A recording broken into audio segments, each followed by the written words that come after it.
আমরা মা কালীকে নিয়ে আমাদের বাড়ি আসার পরই মা তৈরি হয়ে গেছিল বরণডালা নিয়ে আমাদের কালী মাকে বরণ করার জন্য।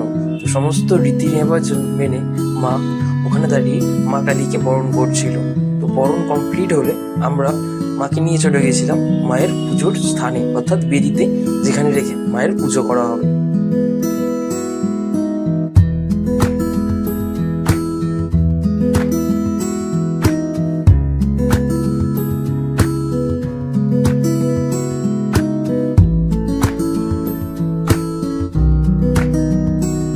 মা কালীকে তার বেদিতে রেখে আমি সমস্ত আমন্ত্রিত অতিথিবৃন্দদের আপ্যায়নে লেগে গেছিলাম।